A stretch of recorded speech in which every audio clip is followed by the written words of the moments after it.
Lemberg on the Marketer of the Day podcast. That is Lemberg.com. Now, Paul became an entrepreneur at 27, and he has published 3 books, including a business bestseller called Be Unreasonable. And for 28 years, Paul has coached entrepreneurs to grow revenues and profits, scale with chains and franchises, execute M&A, raise capital, and sell their companies, just the whole gauntlet right there. And some of Paul's clients have grown their profits from 2 to 10x, sold their companies for millions. One client sold his healthcare chain for over $100 million. So we are going to find out the secret sauce from Paul, what it takes to start, succeed, finish, and his uniqueness. So Paul, glad to be speaking with you. Yes, it's good to be here, Robert. Thank you. You're welcome. And so we gave a little bit of a hype up intro for you, but in your own words, what are you currently passionate about? What's your focus? I have a slogan which I call changing the world one entrepreneur at a time. At one point in my life, I was consulting with giant technology companies. And what I discovered is I could put an extra $100 million on Cisco's bottom line, and nobody really cared. The guy who I worked with to do that got fired. We stepped on too many political toes. And at that point, I was like, you know what?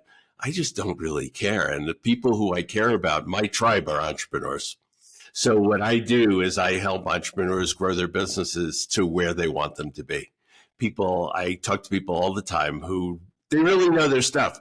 You know, getting through your first million, that's really a big deal. It's a much wider gap than going from $1 million to 10 or 10 to 50. That first million is the really hard part. I meet people who have done that, but they can't get to the next level. And I help them get to the next level. And I'm really passionate about it. I love entrepreneurs. I figure if we drop another $1 million into somebody's pocket, it not only changes their life, it changes their family's life, it changes the lives of all their employees and everybody related to that venture. And that's what I really care about. I like that a lot. You care about the ripple effect, right? You care about doing more good. And you hear about this concept a lot, how these big companies, they're slow to move and they're afraid to do anything drastic. And in a lot of ways, they can't do anything drastic. And that's why you always hear about they're buying up the smaller startups who were able to innovate or develop the technology or solve some problem. And so it's like these, you think, well, how can I compete with like a Cisco Systems? Well, they're stuck. They're dinosaurs. They're not moving very much compared to the more nimble entrepreneurs where it's more fun and it's more exciting. And so where do you think these entrepreneurs are stuck? Because they do have more freedom, but then there's also a lot of ways to go wrong. You said that first million is the hardest. So where can we help entrepreneurs today? So the biggest thing I just got off a call with somebody who has built a business that's successful, it's profitable, it's right around that first million.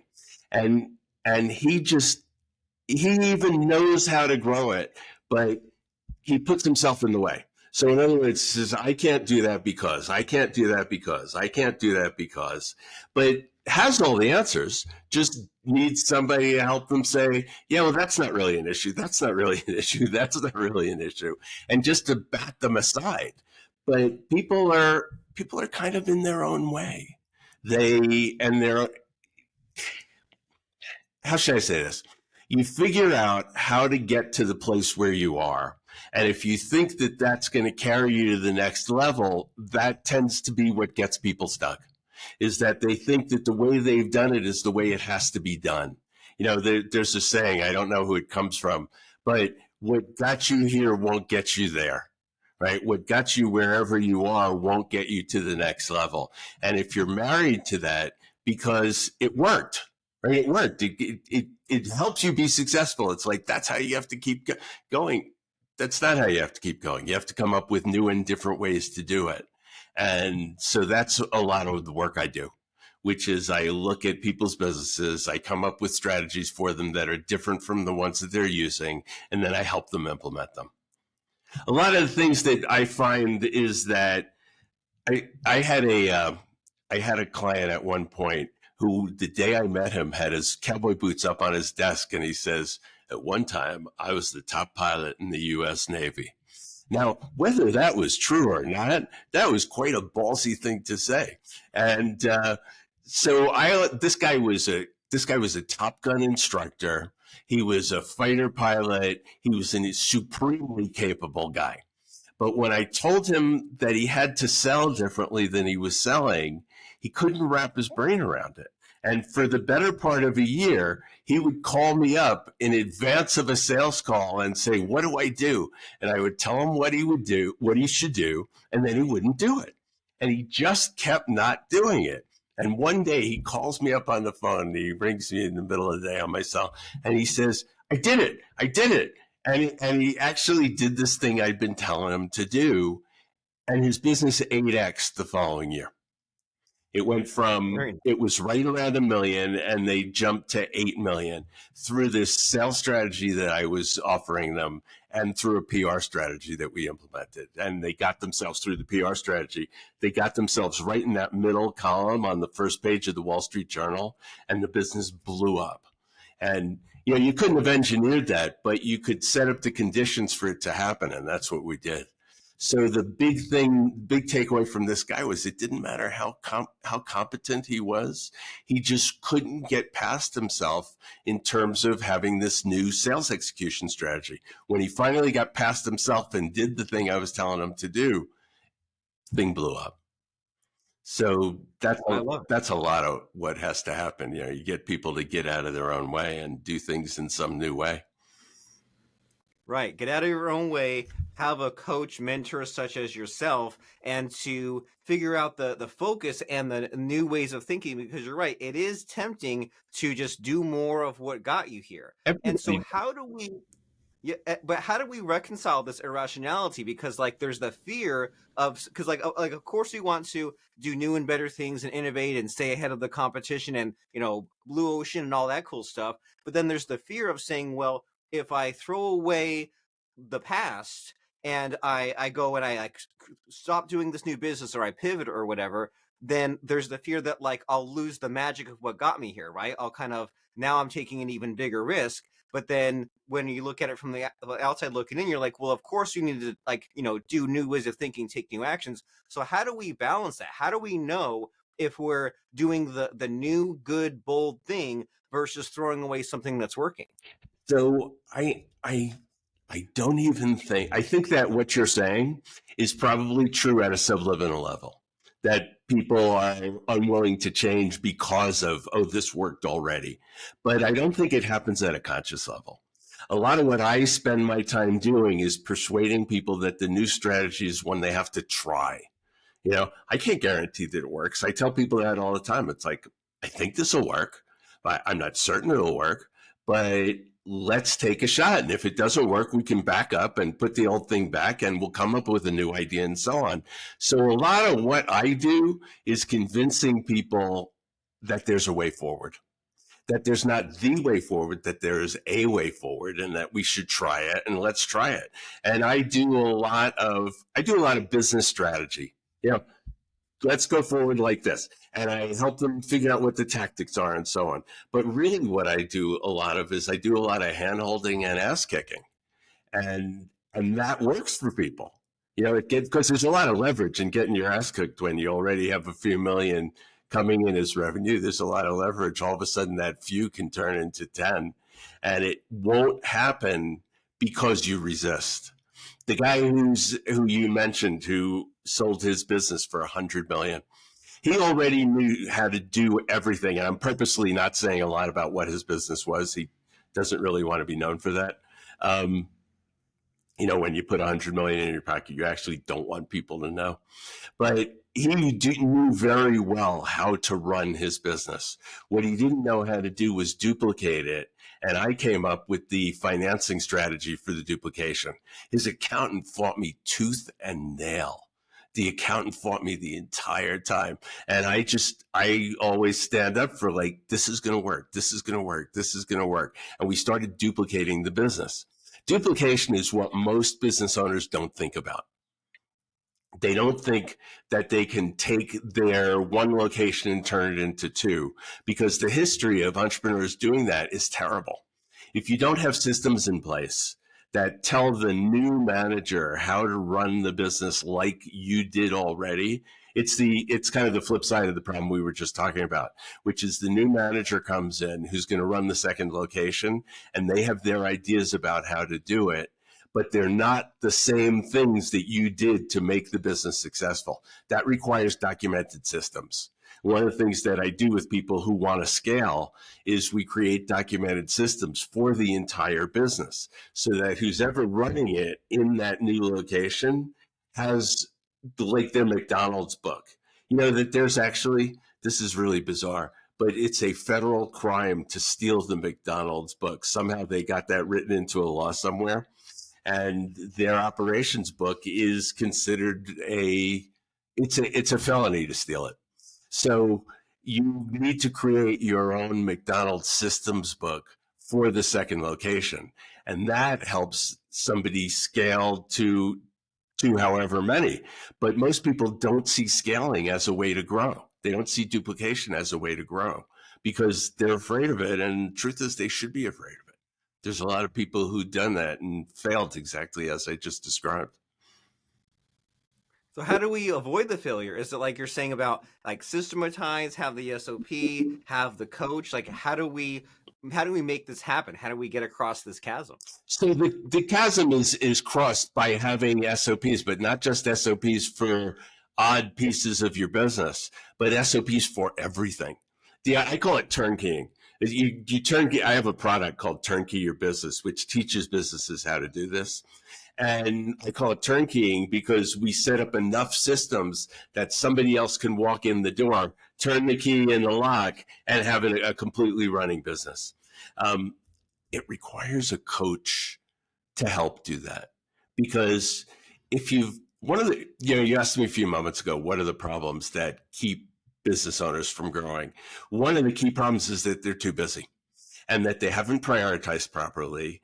And they know that for instance, they know they want to turnkey their business, but they don't have the time to do it. And they don't have a strategy for getting it done without actually doing it themselves. So one of the things I do as a coach is help prioritize and help figure out, okay, you need to be doing this, but for you to be doing this, you need to give up some other things. And it's working with them to decide what they are going to do and what they're not going to do. There's no more time in a day. The whole idea of time management is it's a false idea. There's no way to manage the amount of time. It doesn't matter how much you do that. There's not going to be more time in the week. But what there is the issue of prioritization, which is here are the things you're good at. Here are the things that you need to focus on. And by the way, you need to stop doing these other things that are just taking your time and using them badly. If you can figure out how to prioritize the whole thing, that's how you wrangle your own time. And as a coach, very excellent. A coach, it's really easy to see somebody's bald spot. They can't see it themselves. There's no way to get around your head and see that spot by yourself. That's what a good coach does. And I think this is some powerful ideas here that time management is scarcity based and we don't really want to admit that to ourselves, and that we probably have less time in the day than we'd like to admit, and we get way less done in the day than we'd like to admit. And there's always the surprises, there's always the obstacles. So we need to figure out those time blocks better. But what I found really powerful is this idea of the scattered SOPs versus the comprehensive SOPs, because it's how do we jump into SOPs? Well, we figure out, well, what do we don't like to do, or what little tidbits can I outsource? But then if you're saying if the whole thing isn't systematized, then you're still just sort of halfway there. You're halfway there, and it won't give you the solution that you're looking for. Because if you do, part of the process that I use in Turnkey Your Business is to work backwards and make sure that you can always get from one step to the next. And if you just have a handful of SOPs lying around, that'll help. That's absolutely better than not having any. But if you want to turn your business over to somebody else to be able to run it the way you do, you have to cover all the bases. Because if you don't cover all the bases, then they get to the one piece that's essential to running the business and they don't know how to do it. I want to share with you a piece of information that I've developed over the years. I hired a research firm to research. They actually spoke to 500 CEOs of small companies on my behalf. And I've been asking audiences whenever I speak to them this question for it's probably about 20 years. And the question that I wanted answered was how much time on an average day, no matter how long your day is, whether it's 6 hours, 8 hours, 10 hours, how much time in that average day do you spend doing work that moves the needle on the business? Truly a work that contributes to the bottom line. Care to take a guess? I would guess like my answer or the typical The answer. typical answer. I would guess 1 hour. Wow, it's actually better than that. It's actually Okay. the number is 2.5 hours that the average business owner spends doing things that move the needle on the business. And this is all self-reported, so you could challenge my data, but I've had thousands of people answer the question. And it's really funny because there are people who say 6 hours, and it's like, no, I don't think you understand the question. And then there are people who say 1 hour who actually their time is taken up with a lot of other things. I ask people what their guilty pleasures are, and they tell me, and my favorite answer is, I like to order the supplies. This is not something the owner should do, right? But it's 2.5 hours. And even that's that's a small number in terms of things that you're doing. A work is stuff that moves the bottom line. B work is stuff that supports the A work. And C work is the rest of the garbage. And that's how I define it. And 2.5 hours of A work, if you can get it to that, that's pretty good, because then you could say, all right, I'm going to grow my business by 20%. That's just another half hour. Right. Those are the things I look at in terms of what can we actually add to the business? How can we make a difference in the business by making small changes? That's a big part of my philosophy. And as far as making these small changes and doing more of the A work, is there anything that presents itself over and over when you help out these clients? Should they be doing more of the PR or more delegating?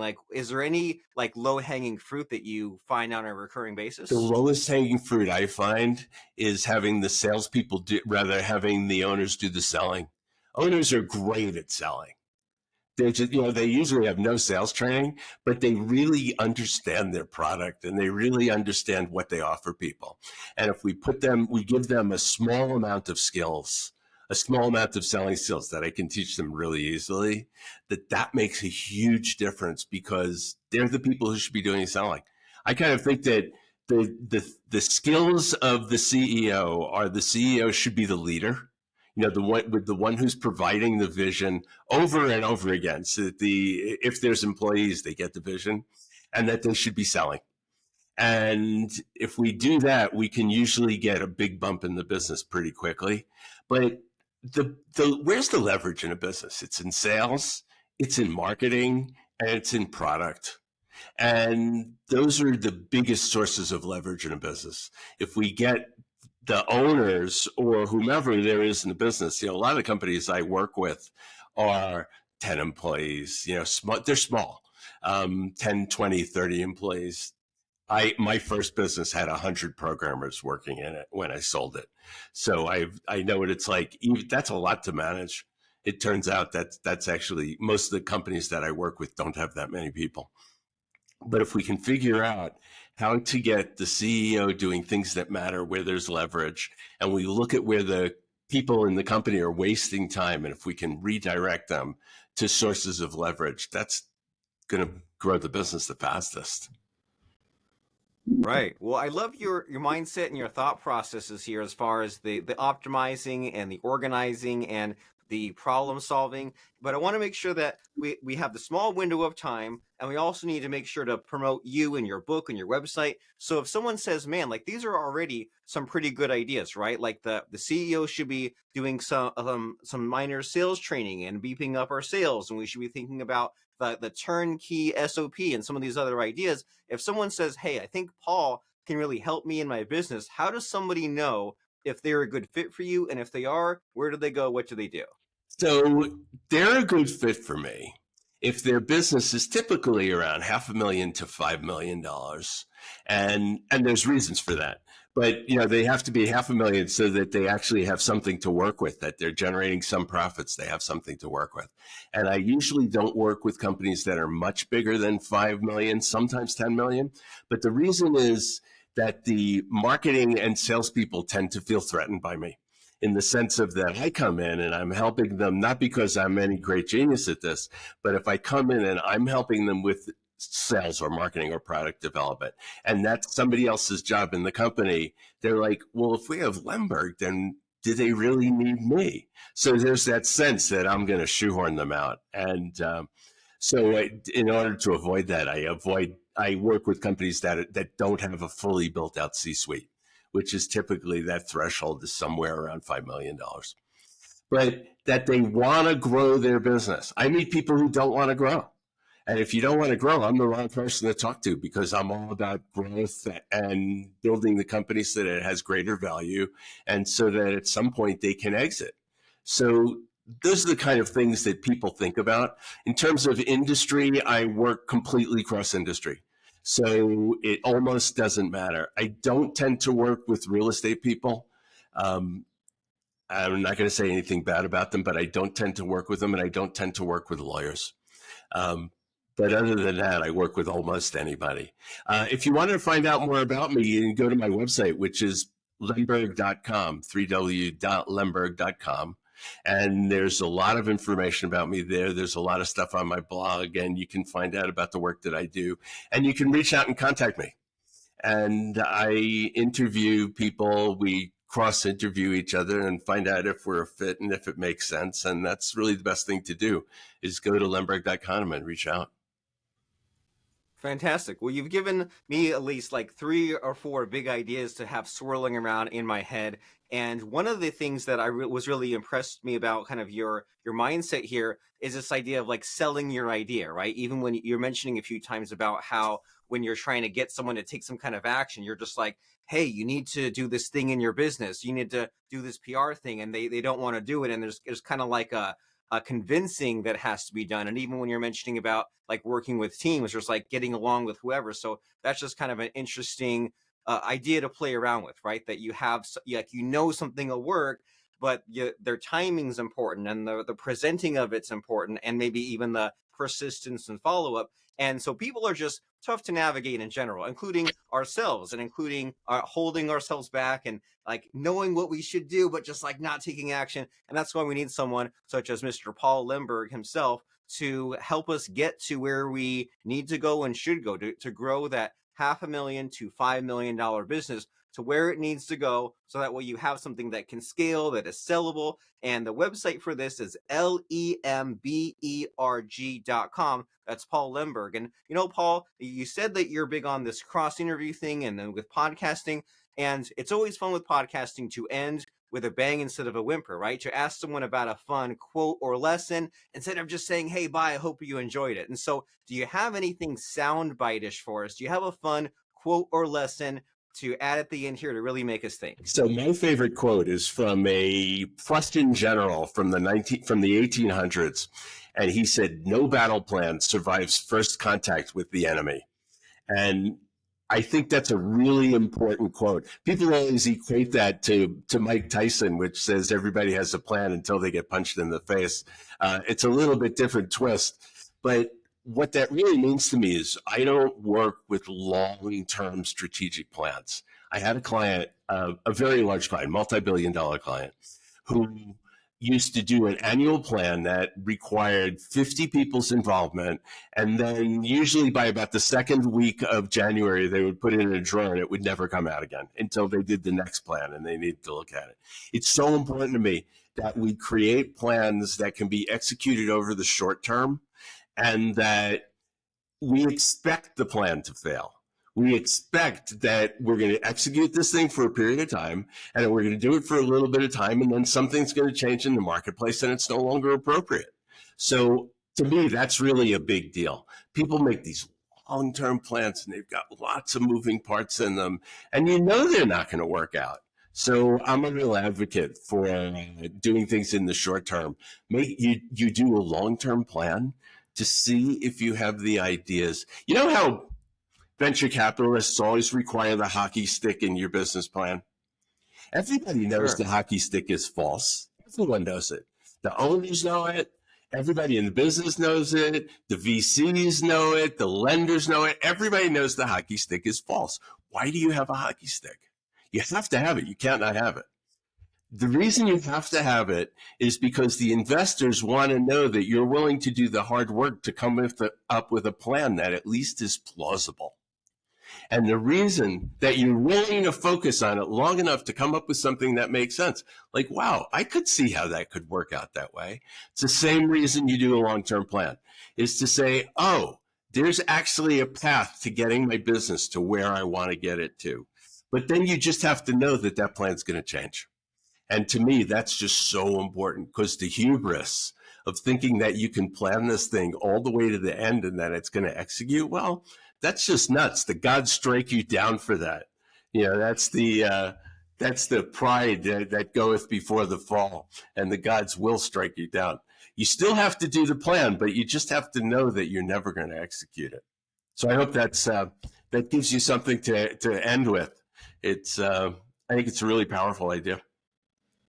It is to adapt and to respond to the feedback. So as we're thinking and digesting about that, let's go to lemberg.com to check out the book, the blog posts, and find that contact information. And Paul also said that he's on LinkedIn, I believe. So Paul, Lemberg, and find him, start that conversation, see how he and his team can help and get your business to grow. So that way you don't have to be stuck in the same thinking, same results. You can get Paul Lemberg to get you to where you need to go. So Paul, glad to be speaking with you. Robert, thank you for having me. I really appreciate